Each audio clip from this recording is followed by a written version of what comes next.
Hi everyone, thank you for coming back to our channel. It was a long break. I apologize for being silent for about 3-4 months.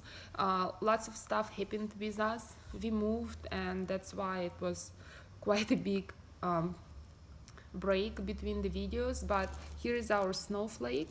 She is now 8 months, going to the 9 months. Today is December 20th, and she's gonna be 9 months on January 10th. So she's 8 months and 10 days. She is big enough. In this video, I want to talk about the surgery, the spay surgery that she had. She had it, I would say, probably 2 months ago, in the middle of October, I think. And it went very well. But of course it was very nervous experience. So on her body you can still see that she was shaved from that part to that part. It's like a rectangle. They shaved her tummy. I think surgery was kind of invasive because I didn't see the big scars. I did see the area when she was cut, but it was minor, I would say. Also, we didn't have to do anything with stitches. The only restriction was that she was unable to take a bath for about 2 weeks, that said. So we didn't wash her for about 2 weeks, but it's not a big deal because this breed doesn't have to be washed all the time. And now here is the winter time, so her fur is much longer and she started to shed, but we still didn't experience any bad shedding at all. But like I said, in this video I want to talk about the surgery and how to pick the place. I called around a couple vet offices. The one that we went to when she got sick with her eye infection, and then another office, probably three weeks before the surgery, I did vaccinations for her, which I will talk about to later in a different video. So both offices, they are not specializing in surgeries, so they are doing either once a week or once every 2 weeks, and their schedule is full. So I had to wait until the end of November or even the beginning of December to schedule the surgery. And I remember our breeder, she highly recommended that we do the surgery as early as 4 months if any vet will accept her. At 4 months she was not ready because she had this terrible eye infection and upper respiratory virus.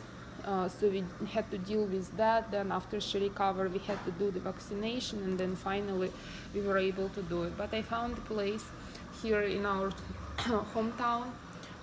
They are specializing on vaccinations and surgeries only. So all they do all day long is surgeries and vaccinations. So they have lots of openings, and it was a blessing. I called on Monday, and they had a spot available on Wednesday.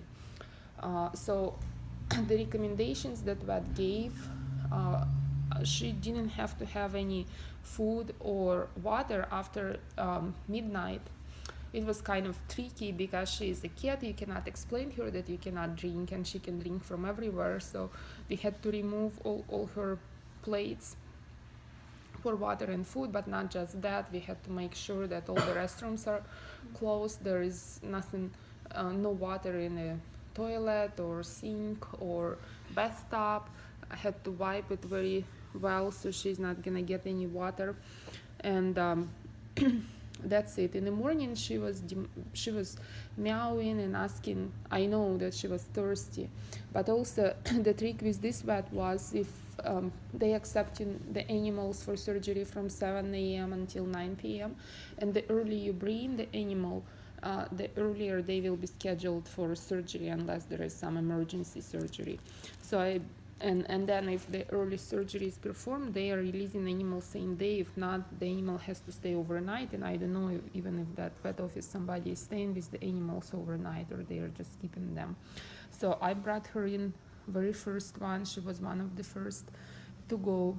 It was 7 a.m. They took her from me. I paid $75, which is like half of the price the other vets charge for the surgery, but it was very simple, regular cut, no LASIK, nothing special, no other technology, because other places they offered LASIK cut, and then they offered infrared or something like treatment applied on the area of the cut so it will heal faster.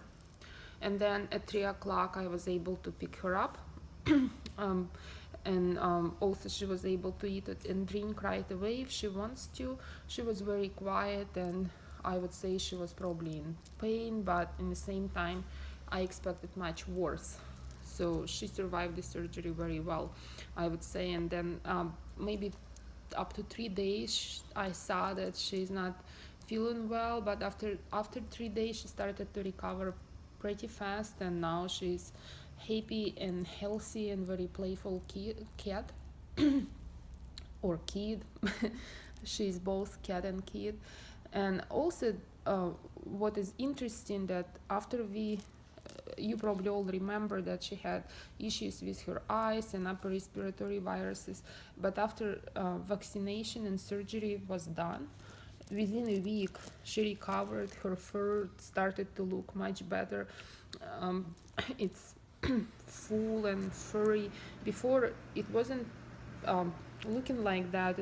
It wasn't very messy, but in the same time you can see that it's either oily or kind of not as one piece but multiple pieces. And I've read before that if the fur of any animal, not just cat or ragdoll, looks like that, it means that the animal is not healthy. So I think all these requirements from the breeder is good for a cat. And also, even though it's very stressful experience to send your animal to a surgery, all the vets are doing a great job. They know how to take care of the animals, and the technology right now is amazing. So I would do it if you're trying to decide do it or not to do it. I think I would do it as early as possible, so it's done, checked off from your list, and you're good to go. Thank you for watching us, and we will be posting more videos now since we are back on track. And have happy holidays. Bye.